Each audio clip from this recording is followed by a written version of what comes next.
Oke, halo teman-teman semuanya. Kembali lagi di Stock Request per tanggal 25 Agustus 2023, teman-teman ya. Kita sudah mulai memasuki minggu terakhir di bulan Agustus. Oke, seperti biasa di Stock Request kali ini kita membahas 3 saham utama requestan dari teman-teman semuanya. Dan semoga di antara 3 saham tadi ada yang menarik ya untuk teman-teman tradingkan. Oke. Oke. Sebelum masuk ke pembahasan utamanya, seperti biasa aku mau sedikit recap ya cuan minggu ini yang dari watchlist menu sore yang aku berikan. Overall aku memberikan 2 kali ya, kalau nggak salah di hari Senin dan Kamis. Jadi total 6 watchlist yang diberikan, dan 4 dari 6-nya ternyata hit target price ya, dengan keuntungan yang lumayan teman-teman ya. Ada Humi yang naik hingga 6,36% ya. Humi ini di sini ya kalau nggak salah tanggal 25-nya, terus kemudian Almax juga ya. Nah ini Almax yang luber ya, hampir 9%. Kemudian ada Gia. Nah Gia ini yang hari Selasa ya, 5 tanggal 21 kemudian watchlist, di hari Selasa dia auto reject atas, dan bahkan sudah 4 hari ya. Kalau misalkan teman-teman masih hold hingga saat ini, berarti kenaikannya sudah hampir menyentuh 40% teman-teman. Oke. Sama terakhir ada di NRG teman-teman ya, dimana sama aku beri proses dari Senin, dan kemudian di hari Selasa naik hingga ke 2,5%. Oke. Bagi teman-teman yang mau join ya menu sorenya, silahkan. Nanti linknya akan aku put di YouTube ya, link grup Telegramnya, dan aku akan coba memberikan ya paling seminggu minimal 2 kali lah ya watchlist ke teman-teman semuanya. Dan buat kalian yang memang mau coba belajar day trading lebih lanjut ya, teman-teman bisa coba lirik ada day trading masterclass. Ini akan diadakan di hari Sabtu depan ya, di tanggal 2 September. Dan ini memang sudah teruji, total alumni kita saat ini sudah hampir 100, sudah di atas 100 orang ya hingga saat ini ya, dari total 4 batch yang ada ya, dan teman-teman masih mendapatkan harga early bird hingga hari ini aja. Oke. Langsung aja mungkin kita ke pembahasan IHSG terlebih dahulu ya. Habis itu kita baru bahas terkait makroekonomi sedikit. Oke, jadi IHSG minggu ini ditutup menguat ya, menguat plus 0,52% karena 6895,44. Secara net foreign flow, IHSG minggu ini tuh ada net foreign inflow ya, di angka sekitar 400-an miliar. Tapi kalau misalkan nanti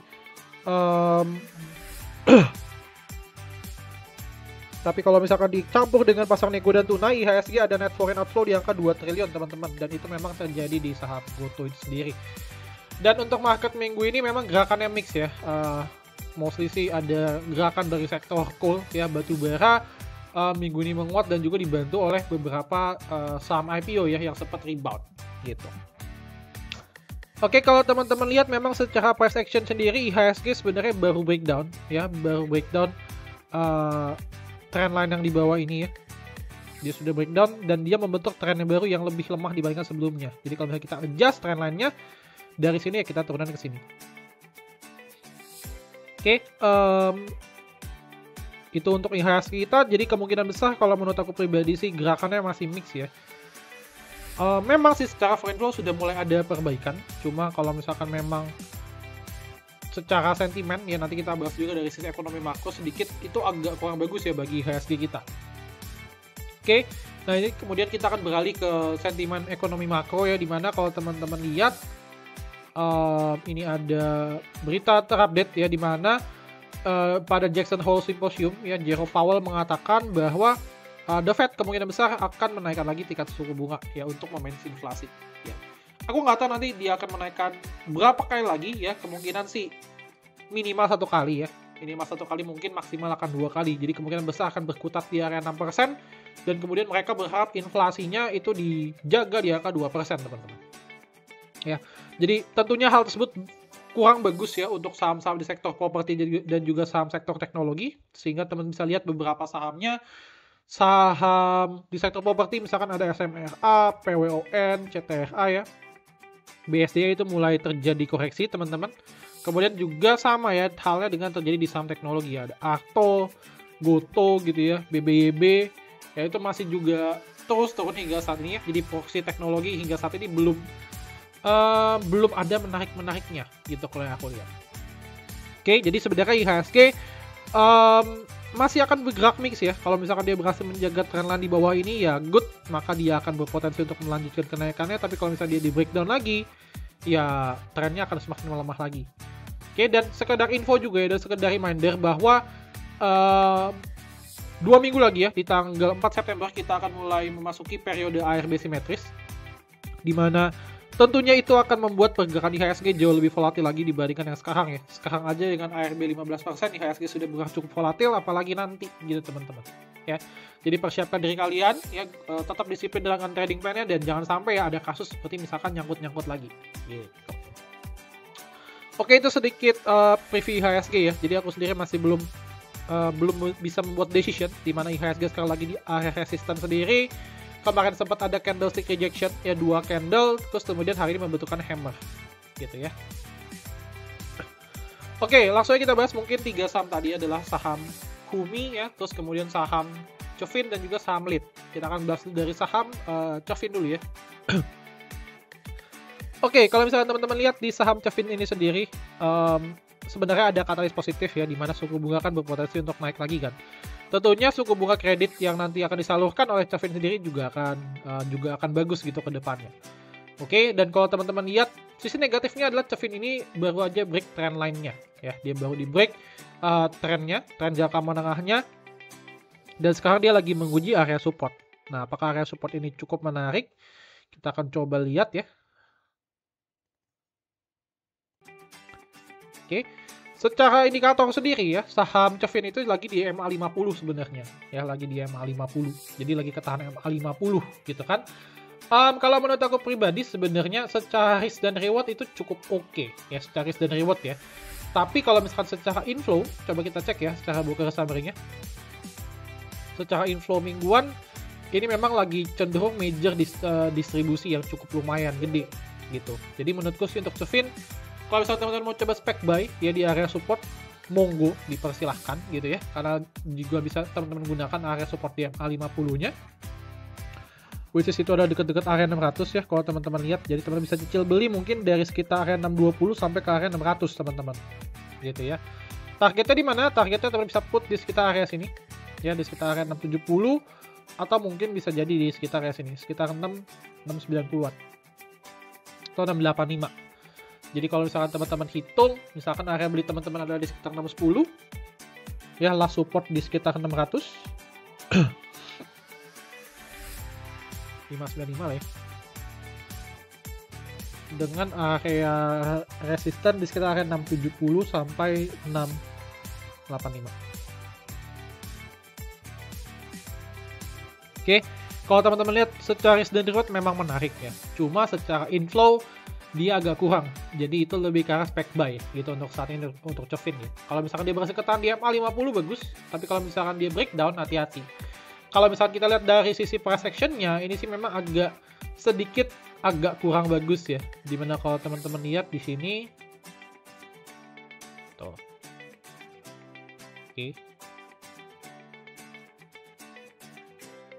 Ya, dia memang membentuk pattern untuk downtrend. Jadi hati-hati ya teman-teman ya. Kalau misalkan dia memang dijebol lagi dari swing low terakhir ya, misalkan di sini 600 ya, teman-teman sudah harus untuk exit ya, dengan risiko 2% dan reward di angka 9% ya, boleh dicoba lah.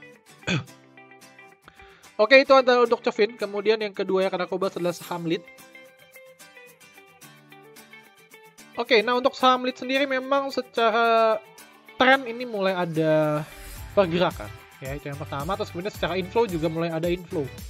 Kalau bisa kita tarik dari tanggal 8 Agustus secara broker summary, 8 Agustus ya, hingga saat ini sebenarnya broker summary-nya masih berada di area akumulasi ya oleh FS, KK, dan GR. Average mereka ada di sekitar area 58 sampai 63 teman-teman. Jadi kalau misalnya ditanya area base buy-nya di mana ya, kalau bisa deket-deket sini ya 58 gitu. Oke. Jadi kalau misalkan teman-teman mau coba untuk entry, saranku sih cicil beli ya. Cicil beli piramid itu oke. Ya misalkan beli dulu dikit ya di 64, sih saya coba lagi deket-deket area 60, 58 sampai 60, teman-teman tinggal buyback lagi. Oke. Supportnya teman-teman bisa put di sekitar area 59 itu oke ya, jadi support ya. Oke, di sekitar area 59. Lastnya memang ini yang agak panjang ya, mungkin bisa di sekitar area sini. Swing low-nya terakhir adalah di sekitar area 56 gitu ya. Jadi kalau misalkan teman-teman beli di sekitar area 62 gitu ya, anggaplah average teman-teman di sekitar area 62 dengan support di 59 ya. Berarti kalau break gitu berarti 58. dan juga di 55 terakhir ya. Rewardnya teman-teman bisa put di sekitar sini. Nah, reward itu adalah 67 sebagai resisten 1 ya.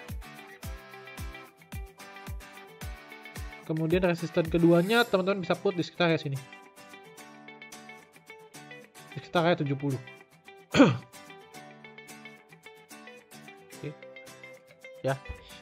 Secara risk dan reward ya masih 1:1 lah, masih oke. Tapi kalau misalnya ditanya area 64, otomatis secara risknya ini jauh lebih gede. Jadi aku sih tidak suggest teman-teman untuk entry di area 64. Ya mungkin antri itu lebih oke lah. Karena kan ini sahamnya cukup sering ya untuk membuat ekor ya.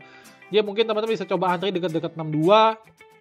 Kalau misalkan average teman-teman bisa dapat di sekitar 60 itu jauh lebih bagus lagi ya. Secara risk dan reward bisa jadi 1:2. Oke. Untuk lead itu sendiri juga cukup oke ya. Dimana kalau teman-teman lihat ya dia berpotensi untuk membentuk cup and handle kalau misalkan dia berhasil break dari 67 teman-teman ya. Ini cupnya, terus kemudian ini berpotensi untuk jadi handle-nya kalau misalkan dia berhasil break dari 67. Targetnya ya bisa jadi nih misalkan sekitar bisa ke area 90 sampai 100. Itu untuk lead ya. Itu target yang optimis sih. Cuma tetap kita masih butuh waktu lah ya. Jadi with lead ini dulu sebenarnya gerakannya dia ngikut wins teman-teman. Ya. Kemarin itu sempat dia turun karena di kuartal kedua secara laporan keuangan lead sendiri itu masih cukup parah ya, ditambah lagi dengan hutang jangka pendek yang cukup besar. Jadi ya market juga memandang saham ini agak kurang bagus gitu kan. That's why dibuang dulu ke 50 dan sekarang mulai ada respon lagi. Ya. Mungkin bisa jadi akan ada perlawanan dan titik reversal di sini gitu ya untuk saham lead sendiri. Oke.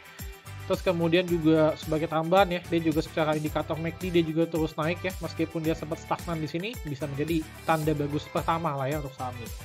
Jadi mungkin bisa jadikan watchlist ya. Untuk area belinya silahkan adjust masing-masing. Tadi aku sudah sempat mention terkait area belinya. Oke, itu untuk saham lead. Terakhir adalah di saham Humi. Oke, ini adalah saham yang baru IPO. Memang secara risiko ini akan cukup tinggi ya teman-teman dibandingkan yang sebelumnya. Secara broker summary sendiri, secara weekly ya. Oke, secara weekly sendiri memang ada distribusi di sini. Ya, ada distribusi lumayan gede ya dari LS ya. Ini kalau nggak salah underwriter-nya ya, Reliance Sekuritas kalau nggak salah. Coba ya. Kode broker LS. Ya, Reliance Sekuritas ini adalah underwriter-nya sendiri, jadi minggu ini pun dia masih terus melakukan distribusi. Kemudian kalau misalkan secara 1 bulan, ya ini agak kurang bagus secara broker summary ya, dimana top 5-nya itu terdiri dari broker retail. Ya udah kan average di sekitar area 200 ya. Jadi menurut aku pribadi sih agak kurang bagus ya secara broker summary untuk saham Humi. Tapi kalau misalnya ditanya apakah wise untuk entry, menurutku secara trend selama dia tidak drop di bawah ini ya, di bawah 162 ya, menurutku itu boleh dicoba.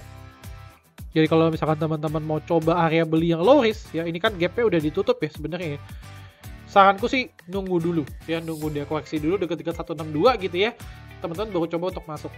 Karena kalau misalkan teman-teman entry di sini ya ibaratnya entry di resisten, tentu sangat berbahaya. Ya jangan sampai nanti malah teman-teman nggak siap kalau misalnya harga sahamnya turun dan terus kemudian teman-teman cut loss gitu ya. Jadi aku sudah memberikan info secara tren dia memang mulai untuk uptrend ya, cuma secara inflow dia memang kelihatan banget distribusinya ini dahsyat. Jadi ini kayaknya sih kalau aku lihat ya, ini tuh pola-pola mau distribusi nih ya. Kelihatannya seperti itu ya. Kalau memang 162 nya dijebol, maka nextnya adalah dia akan coba menguji area 122 dan terakhir adalah di sekitar area 90-an ya, 94, 92 ya. Mungkin saranku adalah ya ketika teman-teman entry di saham Humi adalah teman-teman entry di area supportnya, karena ini memang terkenal gitu ya secara market maker, dia market makernya agak brutal dan agak liar gitu ya gerakannya gitu teman-teman. Oke, paling gitu aja ya teman-teman terkait stock request kali ini ya. Semoga bermanfaat ya. Tetap jaga manajemennya karena memang HRSG kita belum bisa untuk break lebih tinggi lagi. Terus kemudian jangan lupa ya, di bulan September awal akan ada ARB simetris. Gunakan automatic order sebagai bantuan teman-teman dan juga mulai coba menurunkan risikonya. Oke, thank you teman-teman semuanya dan see you next video guys. Salam cuan. Bye-bye.